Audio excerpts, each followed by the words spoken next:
Olá, boa noite, sejam bem-vindos. Eu sou o Luiz Ernesto Lacombe. Hoje é dia 12 de fevereiro de 2023. Está começando o terceiro programa, a terceira edição do programa 4x4, na nossa terceira temporada do 4x4. E comigo no programa de hoje estão Rodrigo Constantino. Boa noite, Consta. Boa noite, Lacombe. Boa noite, querida amiga Ana. Nosso convidado especial de hoje, deputado Nicolas Ferreira e todos que nos acompanham. Boa noite, Ana Paula Henkel. Boa noite, Lacombe. Boa noite, querido Constantino e nosso convidado especial, deputado Nicolas. Muito obrigada, Nicolas, por aceitar passar aqui essa próxima hora com a gente. Boa noite a todos. E boa noite, então, para o nosso convidado especial, comentarista convidado de hoje, o deputado federal Nicolas Ferreira, o mais votado em todo o Brasil nas últimas eleições, começando uma jornada por Brasília, que eu espero, Nicolas, que acabe o levando aí a candidatura à presidência da República. Faltam quantos anos para a sua candidatura? Quantos anos a gente precisa esperar ainda, Nicolas? Boa noite. Boa noite, segundo o STF, a todos, aos alfabetizados, boa noite a todos. Boa noite, Lacombe, boa noite, Ana Paula, boa noite, Constantino. É um prazer estar aqui, aos espectadores.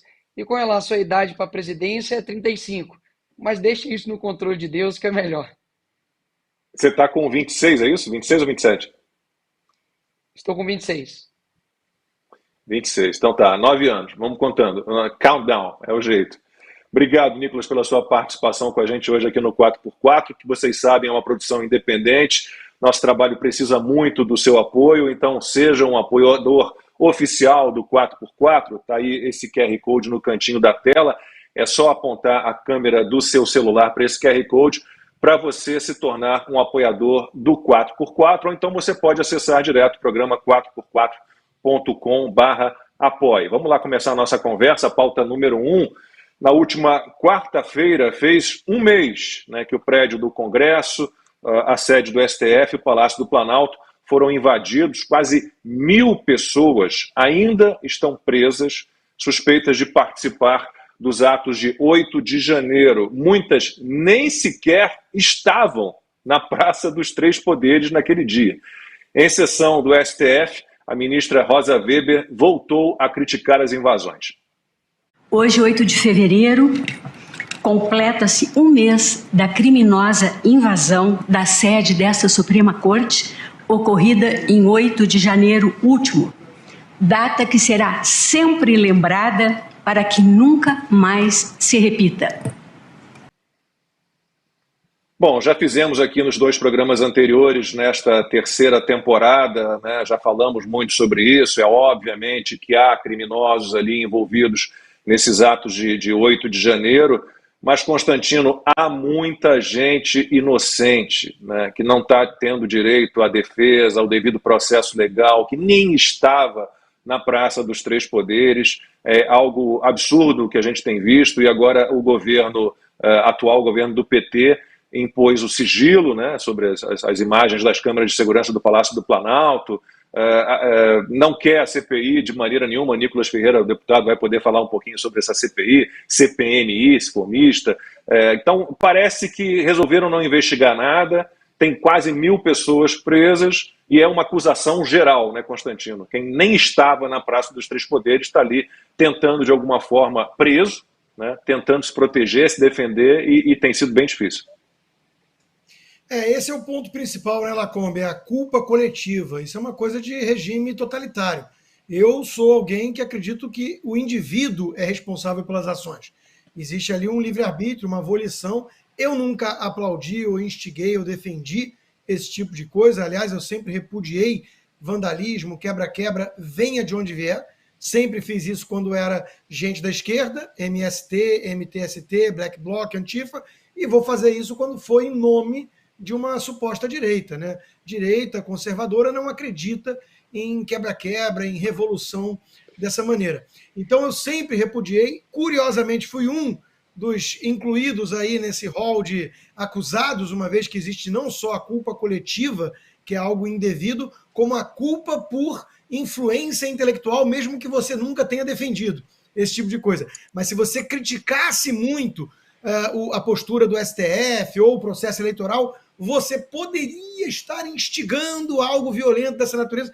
Quer dizer, nós estamos aí realmente na seara do totalitarismo, né? Então, isso é tudo muito preocupante. É preciso averiguar e punir, se for o caso, indivíduos, responsabilidades individuais por atos eventualmente criminosos e, obviamente, o devido processo legal. A gente sabe como é que foi esse início aí. Pessoas ficaram trancadas numa situação que remete também a regimes totalitários, subhumanos, né?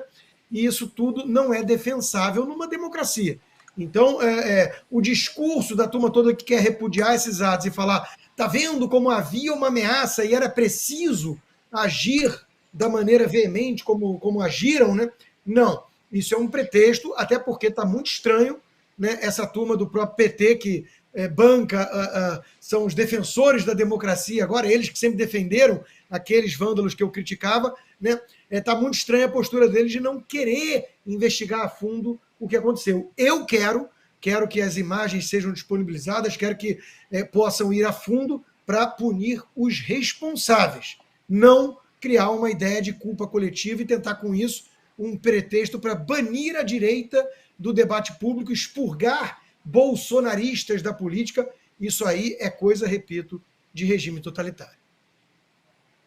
Ana, acompanhando o Oeste Sem Filtro essa semana, né, aliás, lendo a Oeste, né, desta semana, da semana passada, saiu na semana passada, uma belíssima reportagem do Augusto Nunes e falando exatamente sobre essas pessoas que estão lá presas, né, tentando se defender de alguma forma, pessoas que nem estavam na Praça dos Três Poderes, e não nos parece, neste momento, né, que o governo, ou quem quer que seja o responsável, pretenda investigar a fundo o que realmente aconteceu, né? O pretexto foi construído com esses atos de 8 de janeiro e essa acusação geral, agora a gente que se vire com tudo isso que vem.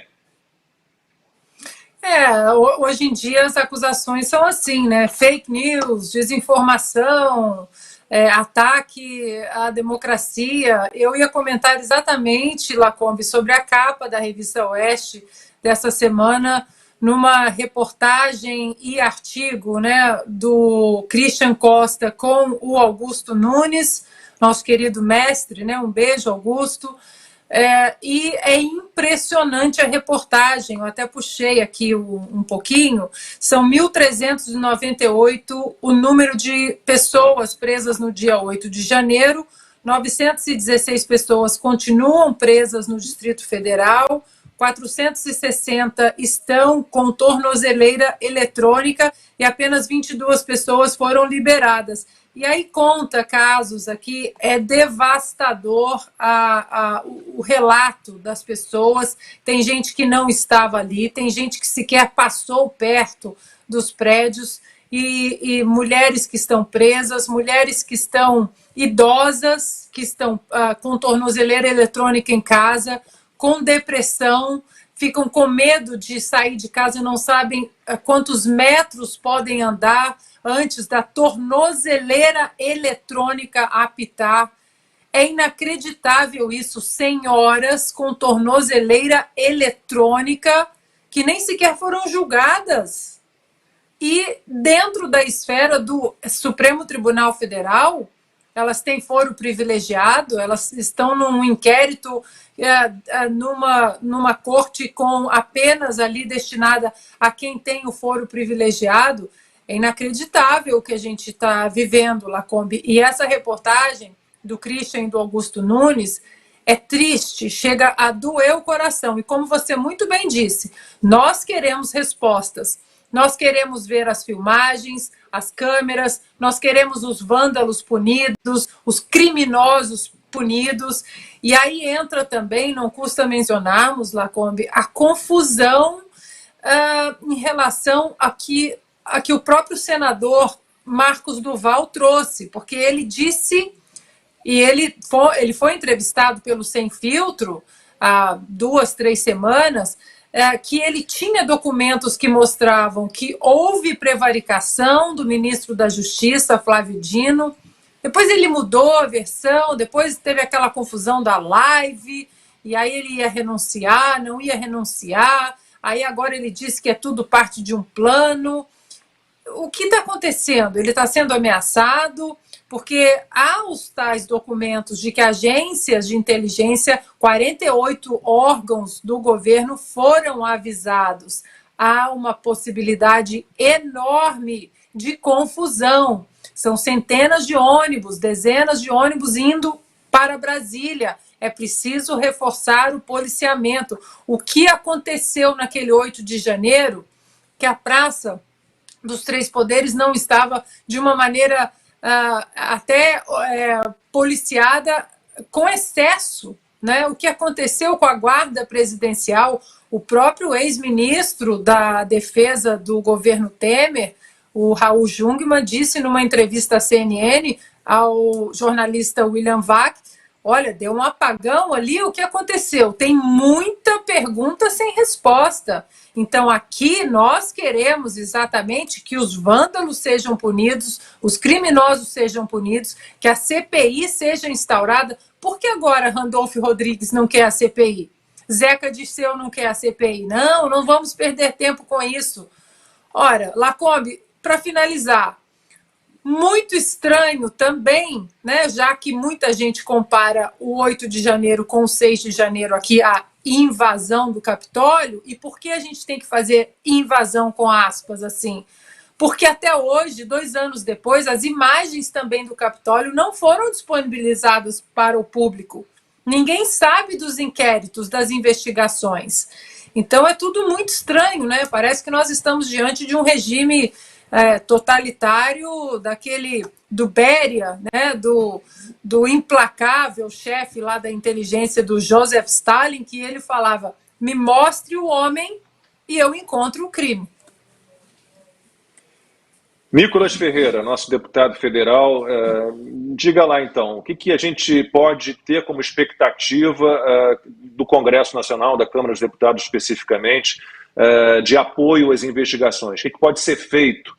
A CPI, o CPMI, isso sai, na sua opinião, deve sair? O que pode ser feito para que a gente tenha respostas para tudo o que aconteceu?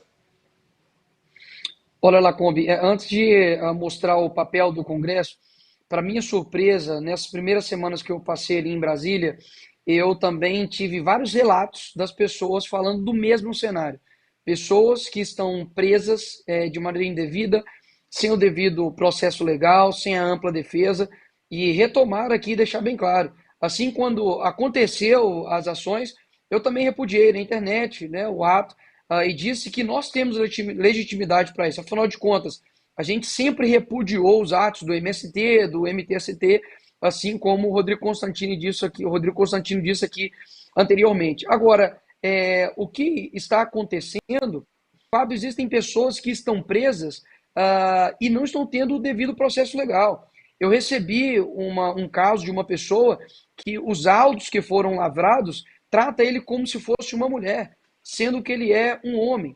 Se eles estão tendo um erro material tão pequeno desse, que não deveria errar, o que será que de fato as coisas importantes e difíceis... Então, realmente, todas essas notícias estão acontecendo agora, tanto do sigilo das câmeras, quanto dos 48 órgãos que foram avisados, e eu, como deputado, já fiz um pedido de informação para a BIM e para o GSI, para poder esclarecer essa história, inclusive se o próprio ministro da Justiça também foi avisado. Então, nós estamos pedindo nada mais do que transparência e esclarecimento. Agora, o Congresso, a gente já está recolhendo assinaturas, os deputados, se eu não me engano, já temos mais de 58 assinaturas de deputados federais, ainda falta a parte do Senado e ainda falta bastante deputados da parte da Câmara. Então a gente está trabalhando para que isso seja instaurado. Agora, um fato curioso, não há uma assinatura de um petista. Ou seja, o que está acontecendo que eles não querem, né, fizeram inclusive uma intervenção federal e agora eles não querem mais transparência e esclarecimentos para a população. Então, realmente fica um ponto de interrogação em cima de tudo isso e a gente espera que realmente seja apurado. Caso contrário, o jurídico, a jurisdição no Brasil vai continuar tomando os rumos que vem tomando. Rodrigo Constantino levantou aqui um ponto interessante com relação a como está sendo feito as apurações jurídicas. Nessa última ação agora, que iria tirar a posse, né, de 11 deputados, e isso incluía meu nome, o grupo Prerrogativas, né, que é um grupo ativista, petista de advogados, eles usaram um vídeo falso meu, ou seja, o vídeo era de outubro, para poder dizer que eu estava incitando, apoiando os atos de vandalismo no dia 8. E isso quase chegou ao ponto de tirar a minha posse como deputado federal. Ou seja, hoje, infelizmente, conhecimento jurídico, há relacionamento jurídico. E por isso que câmeras são colocadas em sigilo, é por isso que a gente não tem esclarecimentos a respeito do que de fato aconteceu naquele dia. Então a Câmara vai, e os deputados, estamos correndo atrás das assinaturas para que a gente consiga instaurar essa CPMI, que é uma comissão de parlamentar mista, né, de inquérito, para que tanto o Senado quanto a Câmara façam parte dessa apuração. Tomara que saia, não tenho muito apreço, já falei isso aqui algumas vezes, não tenho muito apreço por comissão parlamentar de inquérito, mas nesse caso, né, eu sou a favor. Gente, sigam aí, por favor, todos vocês, o nosso programa, inscrevam-se no nosso canal, ative as notificações, compartilhem aí o link do programa nos seus grupos de WhatsApp, de Telegram. Vocês sabem que o 4x4 é uma produção independente, que precisa muito do seu apoio, então seja um apoiador oficial do 4x4, é muito simples, basta apontar a câmera do seu celular para esse QR Code que está aí no cantinho da tela, ou então acessar direto programa 4x4.com/apoie. Vamos lá para a pauta número 2. O ex-deputado estadual André Siciliano, apontado como chefe de um esquema milionário de rachadinha na Assembleia do Rio, foi chamado por Lula para ocupar um cargo no Palácio do Planalto, né? E tem muita gente, assim como o Siciliano, encrencada nesse governo. Tem a Daniela do Vaguinho, ministra do Turismo, né, que gosta de tirar fotos aí com milicianos, passou a ser investigada por uso de gráficas fantasma. Tem o Juscelino Filho, das Comunicações, né, ministro das Comunicações, acusado de ter usado uma verba, né, ter usado verba das emendas relator, agora era orçamento secreto, agora emendas relator, para asfaltar uma estrada que dá acesso, né, que acaba levando a fazendas das famílias dele. Constantino, falei muito disso na época em que só se falava de Fabrício Queiroz. Eu falei, escuta, são 27 deputados estaduais da LERJ, da Assembleia Legislativa do Estado do Rio de Janeiro, que foram identificados com movimentações suspeitas. O Flávio Bolsonaro estava lá em 17º nessa lista com 27 deputados. André Siciliano era o primeirão ali com quase 50 milhões de reais movimentados. O Flávio Bolsonaro 1,2 milhão, mas o foco foi todo em cima do Flávio Bolsonaro, como se os outros 27 deputados não tivessem nenhuma suspeita sobre eles e os 75 assessores. E o André Siciliano é essa figura, né, que aparece, foi identificada ali a movimentação, várias movimentações identificadas suspeitas, e ninguém falava dele. E agora, indicado para um cargo no governo, continuam não falando dele. É a indignação seletiva, né, Lacombe? Eu até lembro de um episódio do programa que eu participava na Jovem Pan, né, que tinha uma colega minha de bancada que parecia tão obcecada com a rachadinha, a suposta rachadinha do filho do presidente, que ela falava disso todo dia. Teve um dia que eu virei para ela e falei assim, você lembra o nome do primeiro da lista do COAF, que movimentou mais de 50 milhões e é do PT, contra 1,2 milhão, que foi pego de movimentação suspeita do Flávio? E ela não sabia o nome, não lembrava o nome do André Siciliano, uma grande jornalista renomada, né? Então é impressionante a indignação seletiva.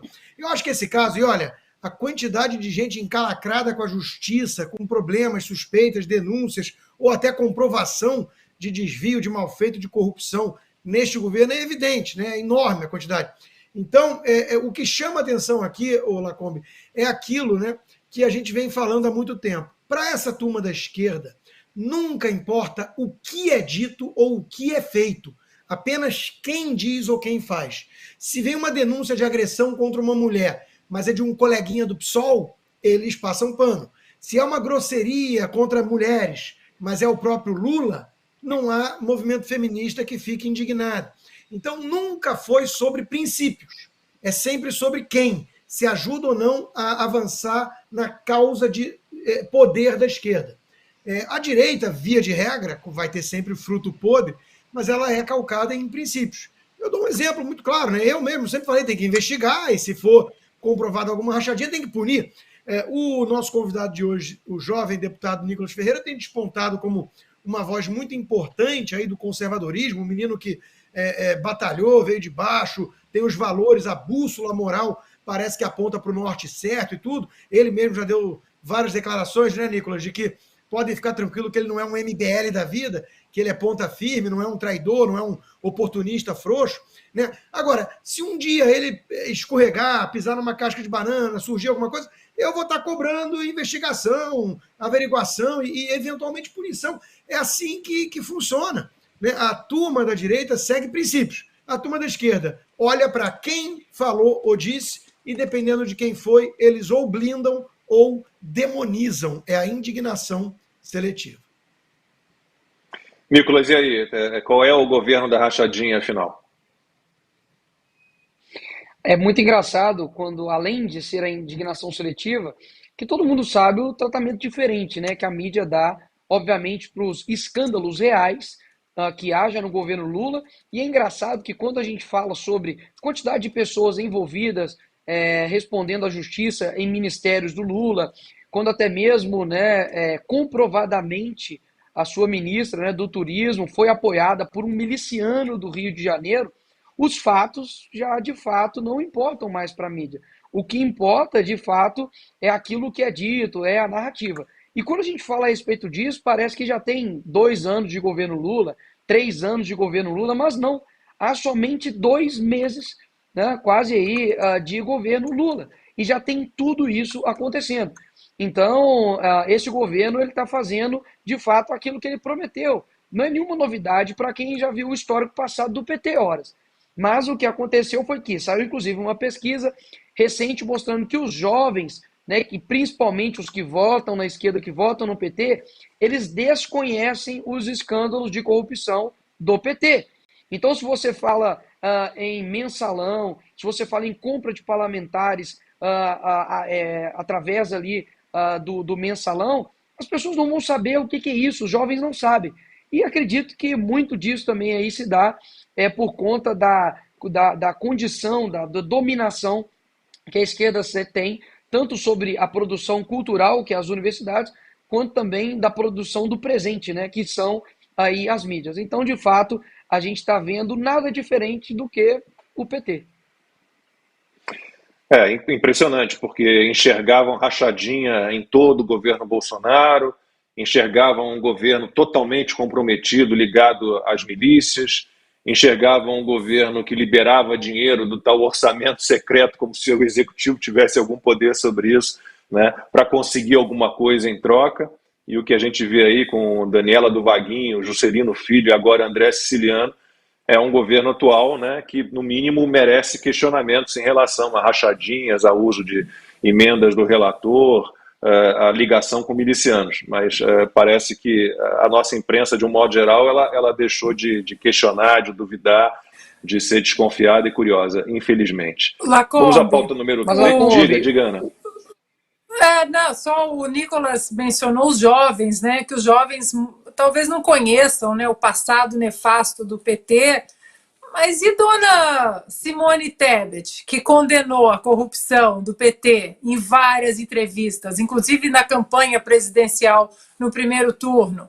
A Marina Silva, a ministra do Meio Ambiente, tantos outros nesse governo que sempre condenaram nos últimos tempos a corrupção do PT na Petrobras, no Mensalão, e agora estão aí sentadinhos no sofá, no escurinho do cinema com o PT. É um horror isso, né? A gente não pode deixar de repetir os nomes dessas pessoas, né? O pior é o Geraldo Alckmin, né? O vice-presidente, que disse que o ladrão queria voltar à cena do crime. Nicolas. Mas o importante é que o amor venceu. E isso que é importante. Não importa se há escândalos de corrupção, não importa se tem pessoas que compõem o governo, que até pouco tempo dizia que o Lula quer voltar à cena do crime, agora é vice do próprio Lula, e é impressionante que muitos ainda não compreendem o que de fato é a esquerda, e eu sei que é necessário a gente expor essa hipocrisia, porque tem muitas pessoas que ainda possam cair nessa balela, mas é bom deixar bem claro que a esquerda ela não é um movimento ideológico, ela é um movimento geopolítico. Por isso que você vê que muitas das vezes eles são incoerentes teoricamente. No governo, por exemplo, do Lula, os bancos lucraram absurdamente. Você vê que agora ele quer fazer algumas privatizações, como por exemplo no Porto de Santos, que vai contrário ao ideal socialista. Mas por que isso? Porque a esquerda, principalmente a brasileira, ela tem um papel geopolítico que é financiar os outros países na América Latina. Então, inclusive o Lula, em 86, ele deu uma entrevista deixando bem claro, olha, eu não sei qual socialismo nós queremos para o Brasil, não vai ser um alá soviético, não vai ser um alá cubano, vai ser um alá brasileiro, porque não importa, porque se a gente entrar de acordo com alguma ideologia, a gente vai ficar amarrado nela, e a gente não vai poder conversar com os Faria Limers, nós não vamos poder conversar com outros setores, porque senão a gente vai entrar em contradição. Então, o Lula faz isso com uma maestria muito grande. Ele se adequa ao copo, né? Ele é a água, ou a cachaça, né? Que se adequa ali ao copo para poder, no fim das contas, simplesmente continuar o poder dele e continuar financiando, principalmente, ditaduras na América Latina. Com o nosso dinheiro. 8h32, horário de Brasília. Vamos para a pauta número 3, os ataques do PT contra o Banco Central. O partido tem tacado pedra no presidente do BC, do Banco Central, Roberto Campos Neto, na autonomia do banco, né, nas metas de inflação, na taxa de juros. E o Lula, a gente fala sempre aqui, e ele não desiste desse movimento absurdo. Não existe nenhuma justificativa para que a taxa de juros esteja nesse momento a 13,5%. É só ver a carta do cupom para a gente saber que é uma vergonha esse aumento de juros e a explicação que eles deram para a sociedade brasileira. Tem muita gente que fala, pô, mas o presidente não pode falar isso, o presidente da República não pode falar. Ora, se eu que fui eleito não puder falar, quem que eu vou querer que fale? O catador de material reciclável? Quem que eu vou querer que fale por mim? Não, eu tenho que falar. Bom, já falamos, terceiro programa da terceira temporada, temos falado disso desde o primeiro programa desta temporada, Ana. É jogar contra o mundo real, né? A gente fica se repetindo, é um pouco chato isso, porque o Lula se repete, a gente tem que se repetir, rebatendo as bobagens que ele fala. Se você olhar o mundo real, está lá, né? Os países com menos inflação, com mais estabilidade, mais desenvolvidos, todos eles têm bancos centrais autônomos. A gente sabe que não é por vontade política, entre aspas, que se baixa uma taxa de juros, que não é assim que funciona, que tem que gastar menos, né? Que tem que ter um equilíbrio entre receita e gasto. E a gente fica aqui, Ana, todo domingo, rebatendo essas bobagens, e a turma entra nessa, e a Gleisi, Lula, todo mundo, o Mercadante, todo mundo falando a mesma bobagem. Parece que a gente está naquele filme, O Feitiço do Tempo, né? A gente acorda e está falando a mesma coisa, parece que a gente está no mesmo dia, parece que a gente está mudando pequenas coisas, mas continua naquele contexto. E a turma que fez o L, os Faria Limers que o Nicolas estava falando, a turma que fez o L, o Armínio, o Meirelles, todo mundo que fez o L, agora eu tô com medo. Nossa, ora, gente, uma coisa a gente não pode acusar o Lula: estelionato eleitoral. Tudo que o governo dele, ou desgoverno, está fazendo, ele disse que ele ia fazer, porque na cabeça do Lula, na cabeça do PT, quem gera riqueza é o Estado. Quem gera emprego é o Estado, que o empresário é os empresários, né, são os grandes bichos papões aí da sociedade, que o agro é fascista, né, ele cortou agora do BNDES não sei quantos programas aí de incentivo ao agronegócio, porque ele pensa isso. Ora, tem vídeo aí na internet, durante a pandemia, ele dizendo que a Covid, né, foi uma declaração lá, Jane Fonda, que a Covid foi um presente de Deus para o povo entender que só o Estado pode ajudar, que só o Estado pode meter a mão na vida do brasileiro e falar agora vai para cá, agora vai para lá. É por isso, Lacombe, que eu acho que a grande guerra deste governo contra a nossa sociedade é a guerra contra a liberdade de expressão, porque não tem nada pior para um governo que pensa esse monte de bobagem do que a independência intelectual. Aquele cidadão que consegue pensar sozinho, que entende que quanto menos governo, melhor, que entende que a liberdade de expressão, a liberdade religiosa, a liberdade de poder se reunir pacificamente, a famosa primeira emenda da Constituição americana, que nós temos também no Brasil, na nossa versão, mas nós temos, que quando isso entra na guilhotina, acabou. E hoje o cidadão brasileiro, a nação brasileira entende que o governo atrapalha. Essa independência intelectual é o terror para o establishment, é o terror para o sistema. Por isso que precisa aí desse monte de bobagem, de desinformação, fake news, derruba a conta. O Nicolas, por exemplo, teve as contas derrubadas, Constantino, e é veículo de imprensa também, que não faz isso, que é desmonetizado, porque a liberdade de pensar liberta. E essa gente não quer o povo livre, essa gente quer o povo ali amarrado no pé do Estado. Porque, como diria Ronald Reagan, né, não é ir para a esquerda ou ir para a direita, é ir para cima ou ir para baixo.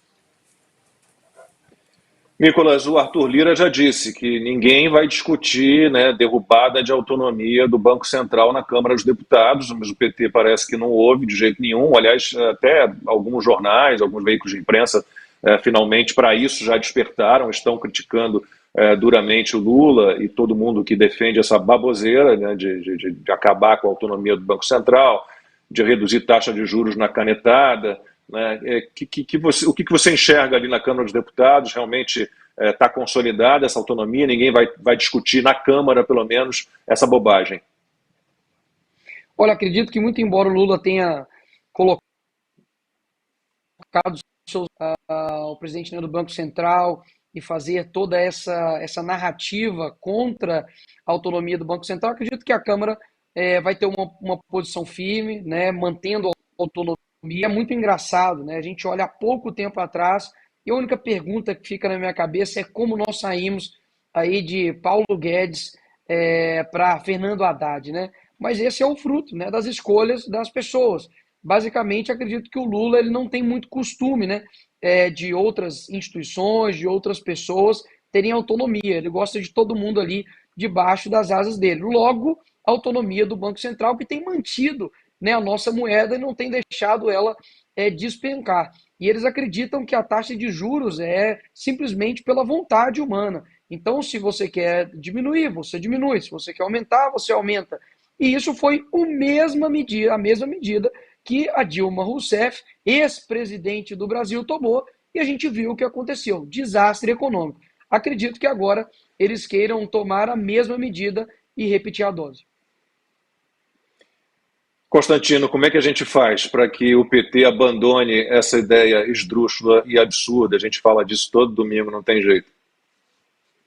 Não, aí o PT teria que deixar de ser PT, né, Lacombe? O PT defende há 30, 40 anos todas as ideias mofadas e equivocadas que nunca deram certo em lugar nenhum do mundo. Então eles não vão mudar agora. Agora, como a Ana e o Nicolas já falaram sobre a questão do absurdo da ideia e da reação na própria Câmara, o Arthur Lira, o presidente do Senado, Rodrigo Pacheco, também foi bem enfático. Então, a gente sabe que isso não vai prosperar. Então, eu quero trazer aqui para reflexão, talvez, uma tese, né? Uma visão alternativa aí. O Lula pode estar querendo criar algum bode expiatório. Ele sabe que o projeto econômico dele não vai dar certo, ele meio que tem essa noção, ele não é tão bobo assim, mas ele tem interesse no que vai acontecer, porque ele e os seus comparsas não vão se dar mal nessa história. Quem vai se dar mal é o pobre que vai ficar esperando chuva de picanha, né? E isso pode servir como uma espécie de bode expiatório, né? Vai criando uma cortina de fumaça, tem um malvado a ser condenado, responsabilizado, culpado pelas mazelas econômicas produzidas pelo governo. né? Então agora a culpa é do Banco Central, do Roberto Campos. E a turma dos tucanos de mercado, né? Os Faria Limers e companhia, o Armínio liderando, o Meirelles liderando essa turma, eles estão assustadinhos, eles estão com medo, porque eles esperavam que talvez eles fossem assumir a área econômica. Eu acho que isso pode antecipar a briga inevitável que eu vejo dentro da família esquerdista, que foi essa tal frente ampla, né? Os tucanopetistas se uniram para salvar a democracia, risos, né? E de repente vai começar um a bicar o outro, né? A turma ali do Temer já começou a dar umas esculachadas no Lula, que por sua vez chamou o Temer de golpista. Então, essa turma não se bica muito bem, né?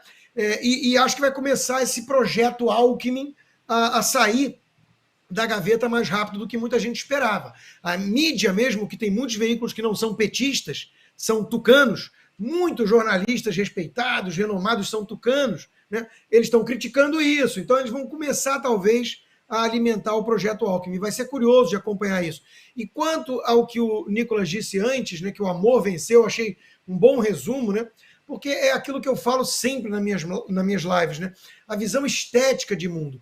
O que não falta nesse país é uma turma, normalmente de classe média alta, influenciada por artistas, que adora essa visão romântica, né?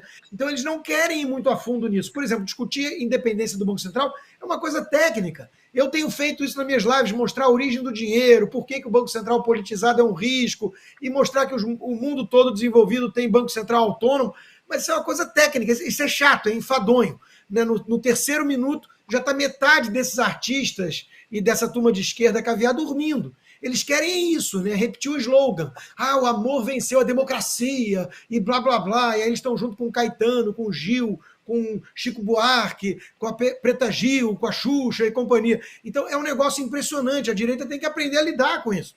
Porque não adianta você explicar história, economia e tudo mais para uma turma que está nessa vibe. É a feel good sensation, né? Eu faço parte da turma do bem, eu sou do clubinho que se preocupa com o próximo, com as minorias e blá, blá, blá. E encerra aí a questão.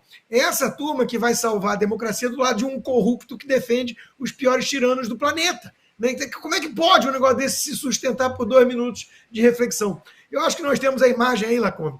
O ministro do Supremo Tribunal Federal, amigo de família do Lula, né, Lewandowski, aquele que rasgou a Constituição ao meio para preservar os direitos políticos da Dilma depois do impeachment, agora a mesma Dilma que vai ganhar quase R$300 mil por mês, né, para ser presidente do BRICS, ela que não fala nem português, vai explicar talvez em chinês o que o banco dos BRICS vai fazer, né? E o Lewandowski está num evento junto com a turma do MST, ao lado do João Pedro Stedley, para falar mal da democracia burguesa. Quer dizer, e o golpista sou eu, né? Fazer o quê? O país é isso aí, venceu essa turma, perdeu o mané. A Dilma vai ser presidenta, né, do BRICS, do banco do BRICS, né? Presidenta, parece, não é presidente. 290 mil. A Renata Barreto até postou uma automotivação. Se até a Dilma conseguiu ganhar esse salário, eu acredito que você também consiga. Nossa, 290 mil e tem que morar em Xangai, né? Ela, como disse o Constantino, ela mal fala o português, a gente mal entende o que ela fala em português. Imagina a Dilma se comunicando em outra língua. Ela já tentou, inclusive, eu me lembro dela tentando falar francês, foi bem divertido. Mas... Bom, o PT ataca o Banco Central, ataca o presidente do Banco Central, Roberto Campos Neto, ataca o Bolsonaro, mas está numa de não deixar ninguém falar mal do Lula. O Zeca Dirceu, que é filho do José Dirceu, que é o líder do PT na Câmara, disse que vai levar ao Conselho de Ética, Nicolas, para você, ao Conselho de Ética da Casa, os deputados que xingarem o Lula em plenário. Então eles vão definir o que é verdade, o que é mentira, e vão definir o que é xingamento. Eu também vamos tentar entender. Por exemplo, dizer que o Lula é mentiroso, isso é xingamento, Nicolas? Pode. Eu tenho cadeira cativa, então, na comissão de ética, porque eu irei chamar o Lula de ladrão, de bandido, desqualificado. Inclusive, já fiz isso, e é muito interessante, porque me veio a Érica Cocai, né, uma dinossauro da política, nos xingar de fascistoides, de fascistas, e logo depois eu disse, né, que o presidente dele era um ladrão, e aí a petezara já ficou assustada, dizendo que não podia como vocês estão chamando o Lula, né, de ladrão? E aí a gente até falou, olha, se eu chamar o Lula de ladrão, me dá comissão de ética. Se eu chamo o Lula de honesto, eu estou cometendo fake news. Então, é difícil, né, lidar com essa situação. Mas isso é algo que eles já não cansam de censurar as pessoas, né, nas redes sociais, e agora querem também calar o parlamentar, que foi eleito para poder representar e falar no fim das contas. Então, o artigo 53, né, da Constituição, ele garante a imunidade parlamentar, seja por palavras, votos, opiniões, civil e penalmente. Então, eu ainda não tive a oportunidade de dar o meu primeiro discurso, né, extenso, porque ainda não foram formados ainda os blogs para poder ter o tempo de liderança, mas irei falar no meu primeiro discurso tudo aquilo que está entalado na garganta de muitos e espero que a minha imunidade parlamentar seja respeitada. Agora, isso é um perigo muito grande, porque a esquerda ela não se sacia somente calando parlamentares, censurando as pessoas nas redes sociais. Isso vai tomando uma proporção gigantesca e daqui a pouco eles vão querendo modificar até mesmo a própria realidade. Então, assim como em 1984, o livro fala sobre o Ministério da Verdade, né, onde você colocava ali o que era verdade, o que era mentira, o que podia, o que não podia, a esquerda vai caminhando aí por esse mesmo trajeto de censura e ainda velada de amor à democracia.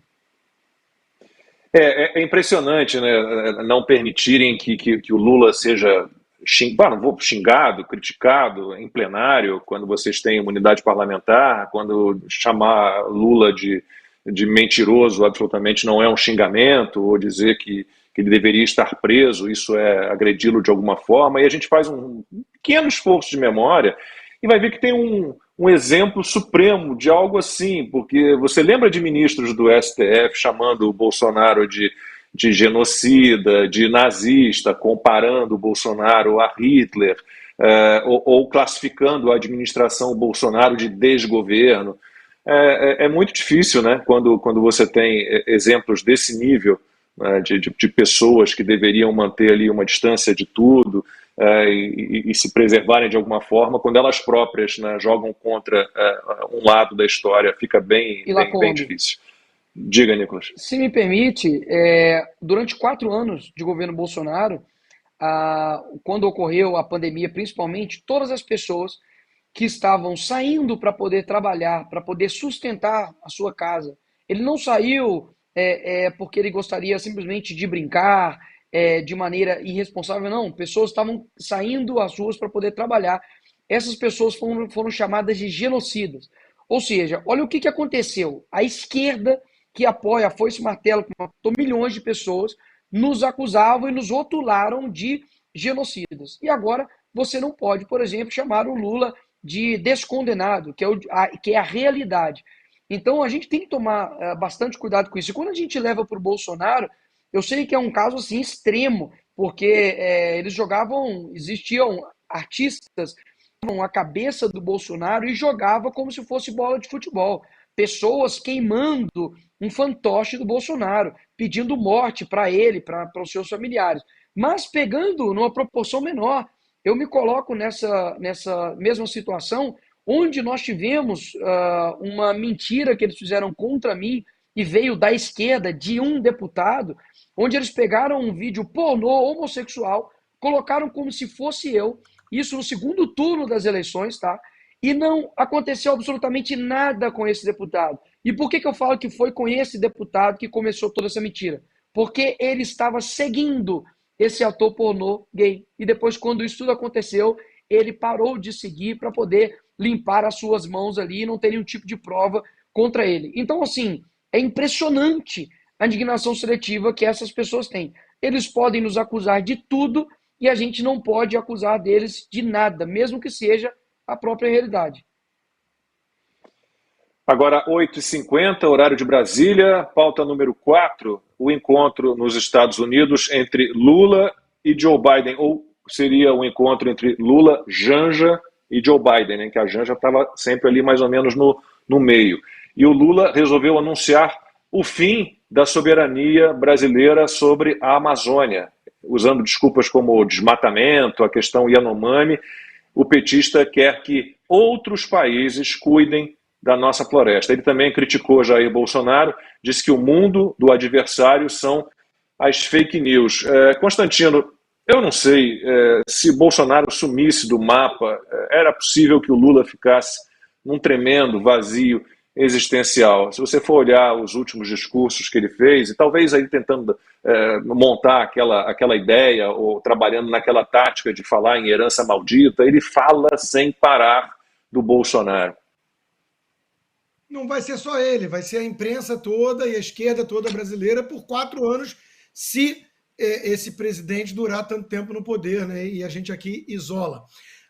Torce para que não aconteça isso. Agora, vamos lá.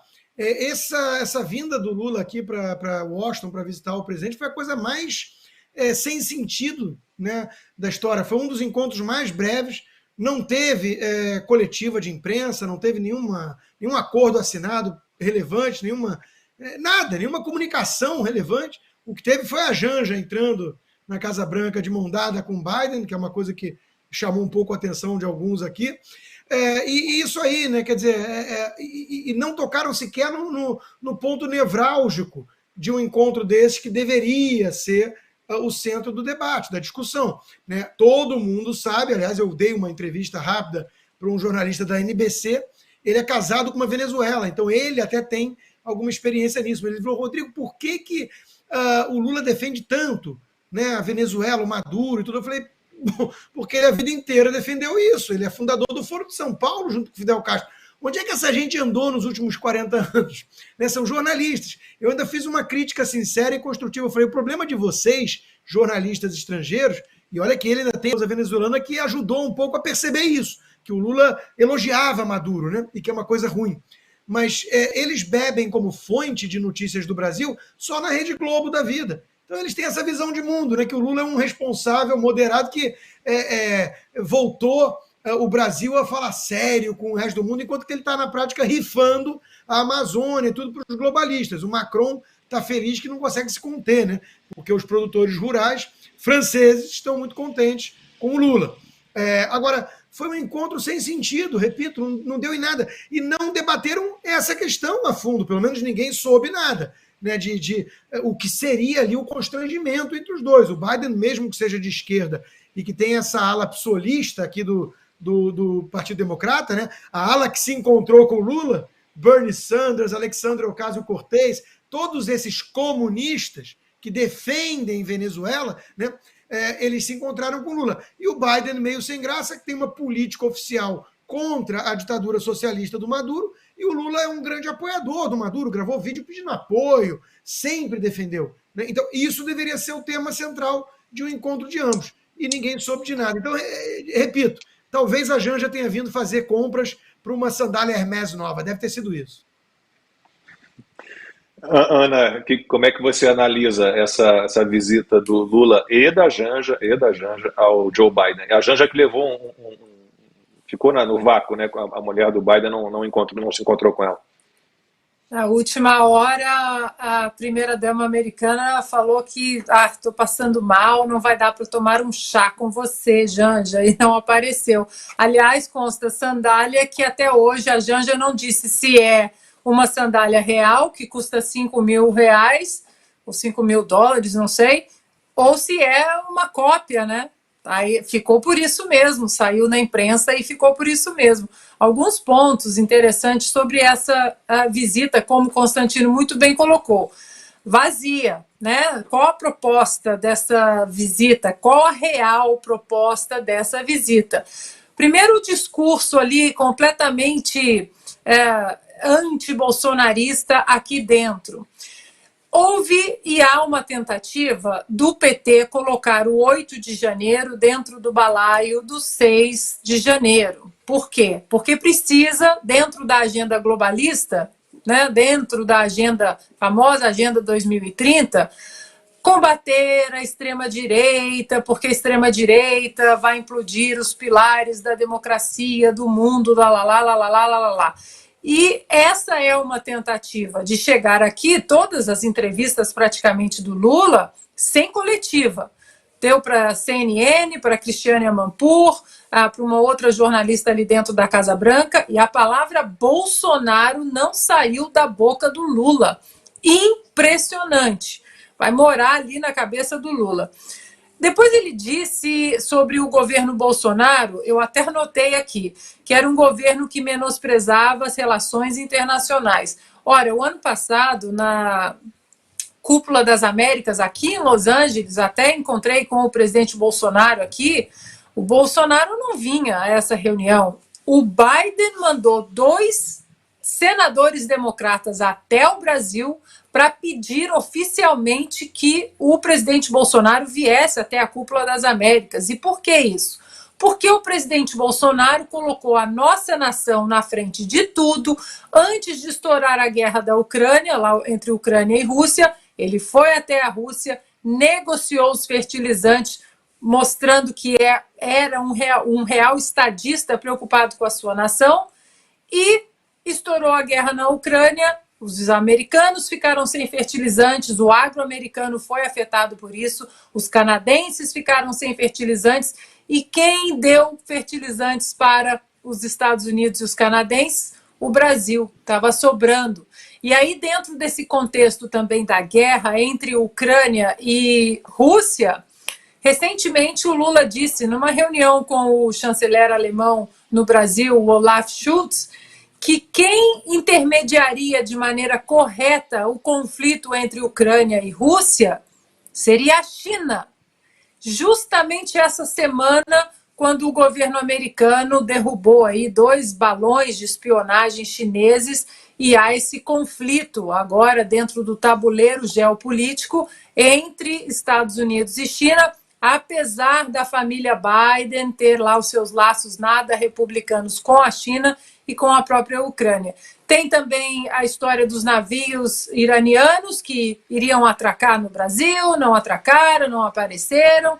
Então, essa visita muito estranha, e o propósito dela, para mim, só foi empurrar a narrativa da extrema direita, nazista, fascista, eletricista, aquela lista toda que a gente conhece. Mas eu acho que foi um encontro entre 2 políticos e não entre 2 governos que têm uma amizade profunda durante muitos anos, laços comerciais importantes, e mais sim um falatório de bobagens aí do Lula, mais um pouquinho de palco para ele condenar o presidente Bolsonaro internacionalmente.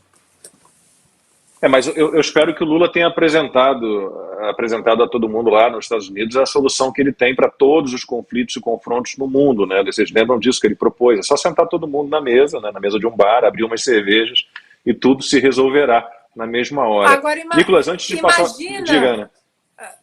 Só rapidinho, imagina, Constantino, o Lula falando aqui que ele não gosta de um Banco Central independente. Não ia ser bom. Antes de passar para o Nicolas, vamos dar uma olhadinha num trecho de uma participação do Jair Bolsonaro, do presidente Bolsonaro, numa palestra lá nos Estados Unidos. Ele disse que a missão dele ainda não acabou. É uma satisfação muito grande a forma como você tem me tratado em qualquer lugar desse globo. Isso não tem preço. Ainda mais para quem, pelo menos diante do TSE, não conseguiu ser reeleito. Dizer a vocês que todos nós temos uma missão aqui na Terra. A minha missão ainda não acabou.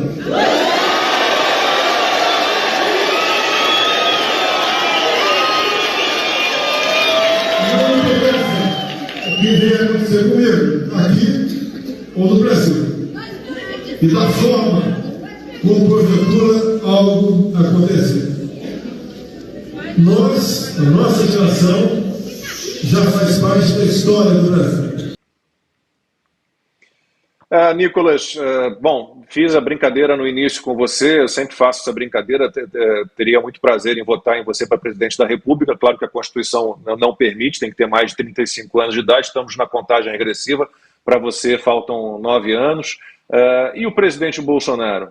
Eu sei que é meio que um exercício de futurologia, também não sei se vale a pena, mas qual é o papel dele hoje, né, politicamente, Nicolas, na tua cabeça? Eu vejo que o Jair Bolsonaro ele é a maior figura de direita conservadora que nós temos. Ele é um líder carismático que conseguiu, de fato, fazer o que nunca tinha acontecido aqui no Brasil, que é ganhar uma eleição contra a esquerda. Nós tínhamos anteriormente falsas oposições, que inclusive são aliadas agora, mostrando para todo mundo que nós razão quando dizíamos que o PSDB não era direita.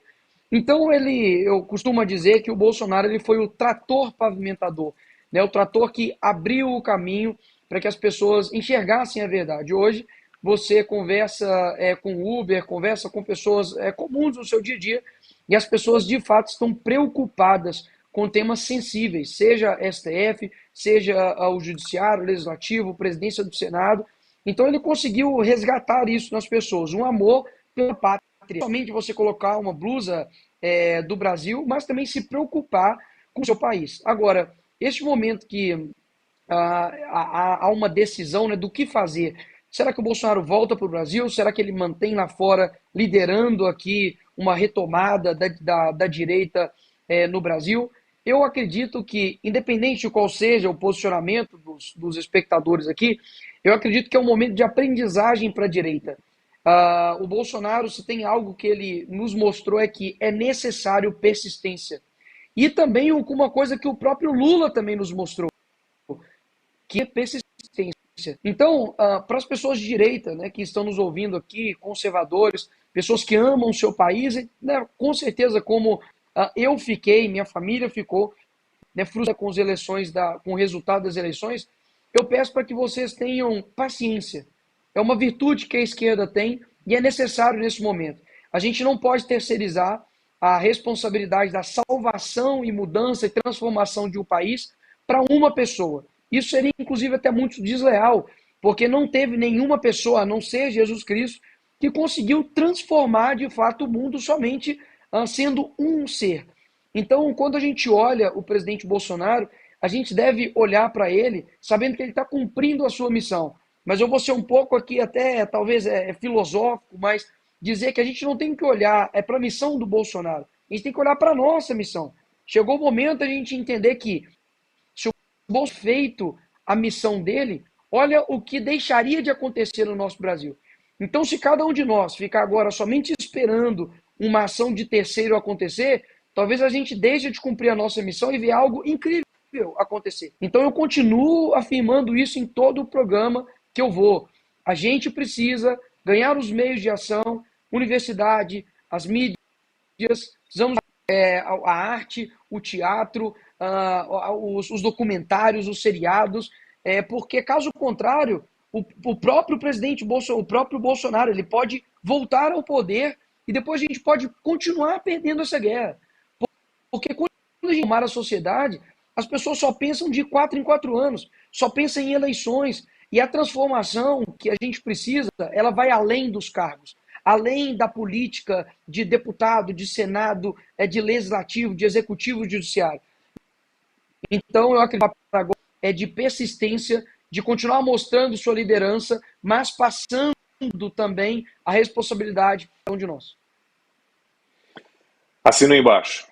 9h04. Olha, a Gazeta do Povo tem um presentão para você que está aí acompanhando o 4x4. São 50% de desconto na assinatura.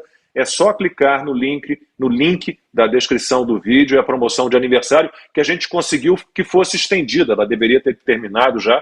A gente conseguiu que fosse estendida. Então é a sua chance de ler as minhas colunas, os textos do Constantino e de mais 40 colunistas que escrevem para a Gazeta do Povo por apenas R$ 12,90 no primeiro ano.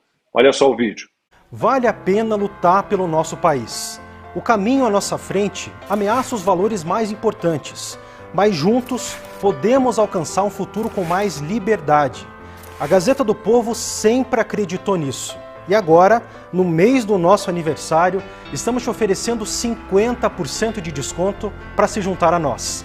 Acesse gazetadopovo.com.br.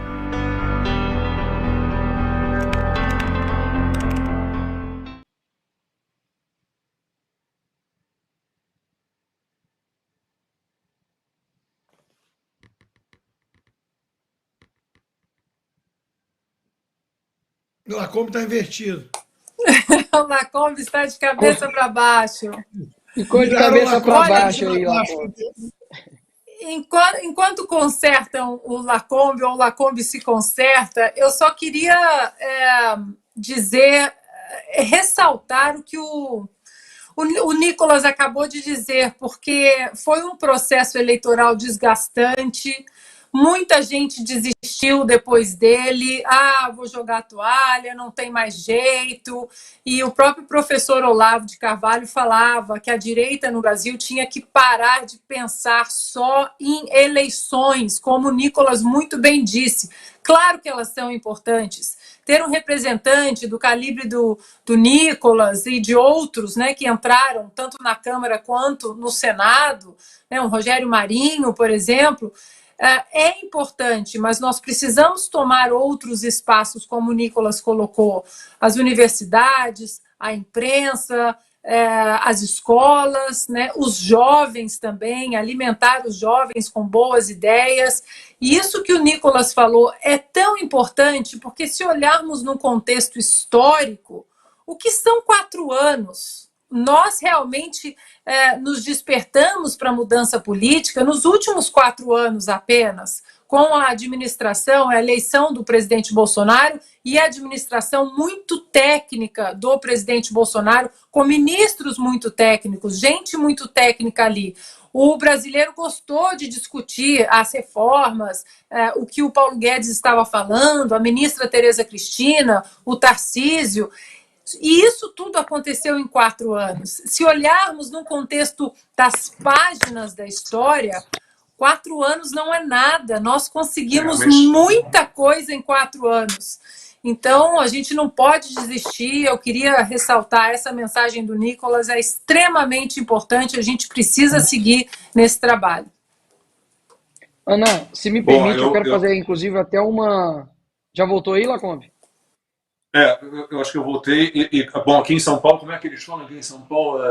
Não é de cabeça para baixo, é de ponta cabeça. Estava de ponta cabeça. No Rio é de cabeça para baixo mesmo. Acho que agora eu já estou direito. Eu queria, Lacombe, só complementar o que a Ana disse, porque, né, aproveitar, inclusive, aqui a nossa audiência para poder fazer uma autocrítica com relação à direita.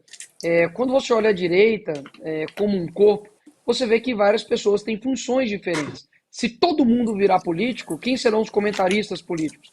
Se todo mundo virar político, quem serão os artistas? Quem serão as pessoas que trabalham na redação dos jornais?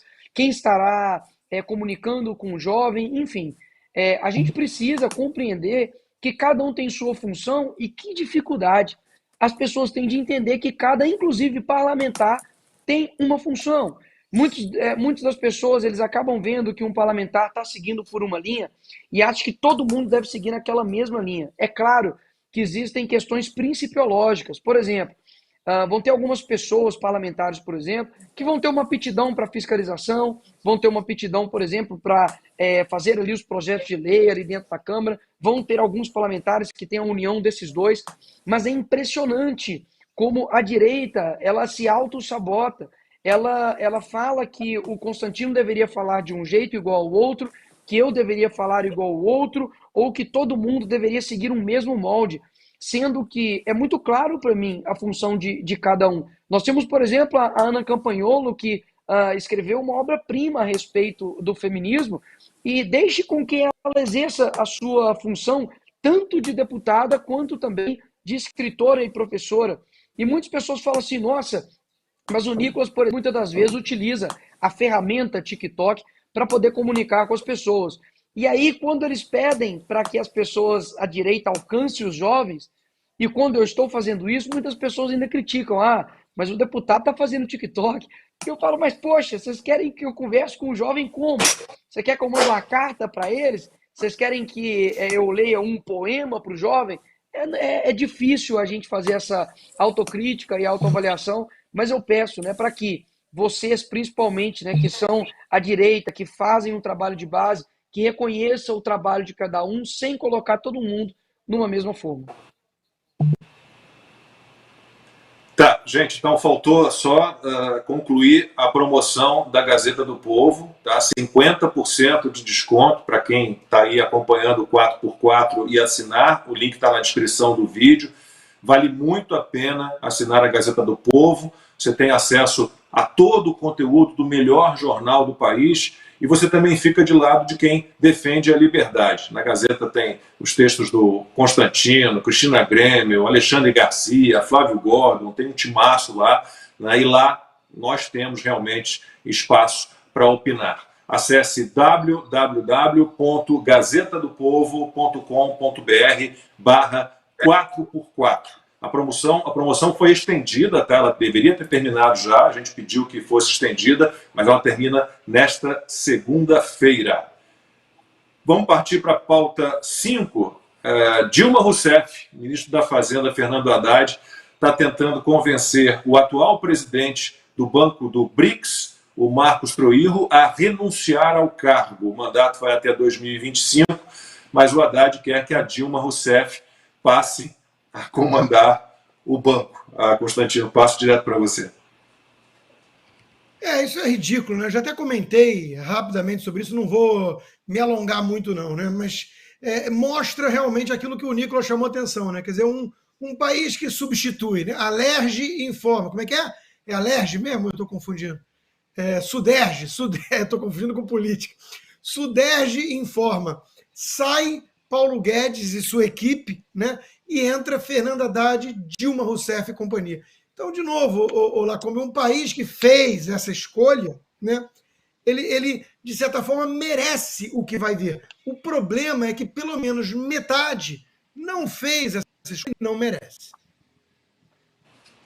Ana, bom, a Dilma talvez vire presidenta do Banco do BRICS, mas o governo Lula já tem a sua Dilma, né, digamos assim, a ministra do Esporte, a Ana Moser, com quem você jogou naquela seleção que tinha um monte de Ana, né? Ana Flávia, Ana Moser, Ana Paula, Ana Richa. Ana Richa também era daquele time, né? Era, né? Eram tinha 6 um monte de Ana. Uma geração de Anas aí, impressionante. E a Ana Moser está virando, pelo menos já deu indicação de que vai virar uma Dilma, né? Ela foi questionada sobre o que pretende fazer para melhorar a formação de jovens atletas e vamos ver no que deu. Como é que o Ministério está pensando em relação a isso? Não, o grande responsável por esse planejamento é o COB, o Comitê Olímpico e as confederações, enfim, tem toda uma participação nisso. Acho que o que o Ministério pode contribuir é buscar fortalecer todas as instituições que fazem esporte e juntar, né, buscar juntar, a gente está buscando construir essa conversa com um planejamento conjunto e estabelecer conjuntamente uma visão do que é o esporte do país, que inclui o esporte de rendimento, mas não só o esporte de rendimento, mas também o esporte de rendimento. Mas, enfim, é inegável, né, o avanço do esporte nos últimos anos, em todas as modalidades, especialmente com o projeto da Olimpíada no Rio, trouxe, né, uma organização e uma estruturação para todas as modalidades, e que até hoje, né, depois do Rio, a Olimpíada do Japão, de Tóquio, também com bons resultados. Então eu acho que é uma questão de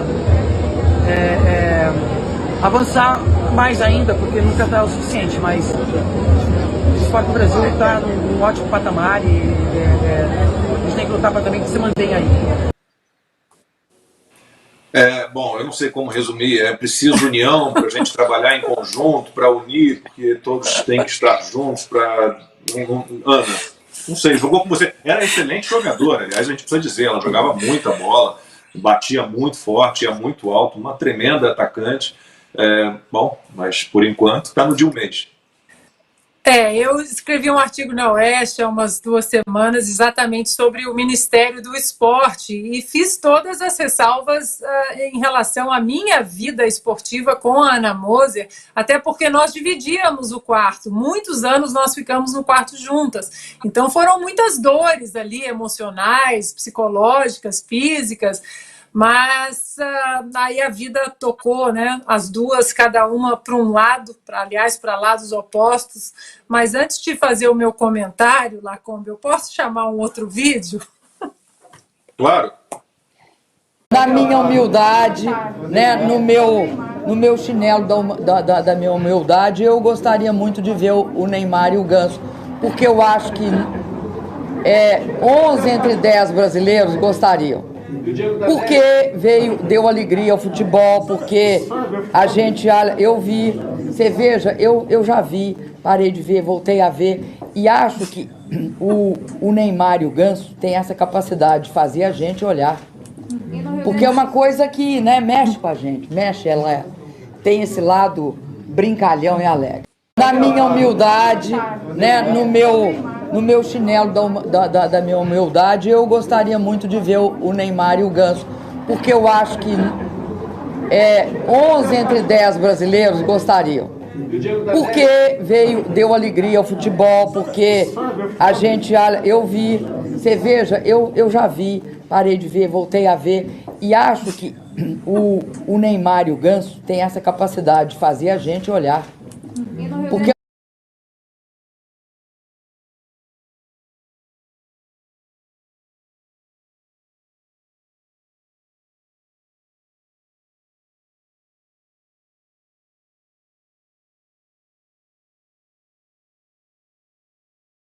Você não está me ouvindo? Todo mundo, sim. Agora foi.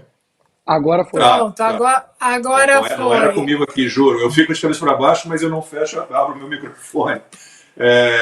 Nicolas, você que se comunica muito bem, né, que se expressa muito bem, eu imagino a agonia que dá em você ver alguém tendo essa dificuldade toda para desenvolver um raciocínio do tipo Dilma, e eu espero que a Ana Moser consiga também, ao longo do período dela no governo, aí, começar a se expressar um pouquinho melhor. Eu estou quase sendo tentado a apoiar o cargo da Dilma lá no banco, para a gente ter essas pérolas novamente. Mas não vale a pena, né? Não vale a pena colocar ela lá. E comentando rapidamente com relação ao currículo da Dilma, né? Faliu uma lojinha de R$ 1,99, depois pegou o país, né, com a Copa do Mundo, que é um evento onde poderia trazer muitos benefícios para o nosso Brasil, deixou pior do que quando o Bolsonaro enfrentou uma pandemia. Então, é impressionante como, de fato, as pessoas não veem a importância de colocar um governo que se preocupa com pessoas técnicas, mas sim uma Dilma que tem no currículo 2 desastres, né, econômico. E com relação a essa ministra aí do esporte, é bom lembrar que ela deu logo no início aí do mandato uma declaração com relação aos esportes, né? São os esportes aí nos games, né? Seja no FIFA, seja o Free Fire, os jogos que o pessoal aí, inclusive tem campeonatos gigantescos no mundo inteiro, e ela disse que não era considerado esporte, somente um entretenimento. E aí eu tive um gostinho de comentar de vários jogadores que fizeram L e agora estão colhendo aí o que plantaram. Então, assim, isso, lembrando, somente em 2 meses. Infelizmente, tem bastante água para rolar ainda. Ô, Ana, e o que mais impressiona é que conseguiram, veja como é a propaganda, o marketing, né? A Dilma foi vendida como a gerentona, né? Quando ela surgiu como candidata a presidente, era a gerentona, super competente, super rígida, né? E todo mundo comprou, todo mundo. Né? Os eleitores compraram, alguns. Né? E teve atleta também que fez o L e agora, como o Nicolas disse, né, tá pagando língua aí com a ministra, ou ministra, deveria ser ministre, não sei, né, porque eles não se decidem, com a ministra do esporte, Ana Moser. Agora, é claro, cada dia mais claro, né? Estelionato eleitoral não existe nessa administração, que os 37 ministérios é um palco ideológico, não tem nada de técnico, não tem nada de projeto de nação, e sim projeto de poder. Esse vídeo da Ana Moser, muita gente me perguntou, né, o que ela quer dizer, conjuntamente, nós vamos conjuntamente, eu também não entendi. O triste dessa situação, dessa volta do Ministério do Esporte, que foi extinto no governo do presidente Temer, graças a Deus, porque ele foi usado, essa pasta foi usada, Lacombe, você sabe, durante muitos anos como mais um tentáculo político / ideológico para escoar dinheiro para a companheirada de uma maneira inacreditável durante as administrações petistas, tanto o Lula quanto da Dilma. Então, quando esse ministério veio à extinção em 2018, graças a Deus os atletas festejaram. E agora ele volta com um ranço ideológico e o pior, é um ministério que tem uma ministra, que tem uma mulher comandando a pasta e que defende a exclusão de mulheres no esporte, ou seja, protege a falsa inclusão de homens biológicos no esporte feminino. E aí aqui a gente faz todos os disclaimers, como a pessoa quer viver a sua vida, a identidade social da pessoa, isso tem que ser absolutamente respeitado, prioridade. Porém, no esporte, a identidade social não vale nada, o que vale é a identidade biológica. E no esporte existe homem, existe mulher. Homem que foi formado com toneladas de testosterona e mulher que não tem sequer um quinto, um décimo da testosterona masculina. E ela defende que essa falsa inclusão aconteça e isso causa exclusão de mulheres. Esse é o lado mais nefasto desse ministério, infelizmente. 37 ministérios, imagina você ter uma empresa e ter 37 diretorias, né? É algo inacreditável, inacreditável. Agora, 9h22, horário de Brasília, termina aqui a terceira edição da terceira temporada do programa 4x4. Eu convido você a se inscrever no nosso canal, a se inscrever nas nossas redes sociais, Getter, Instagram, Twitter, Facebook, compartilhar os nossos conteúdos e contribuir aí para a continuidade do 4x4. O QR Code está aí na tela, é só apontar a câmera do seu celular para esse QR Code para você se tornar um apoiador oficial do 4x4.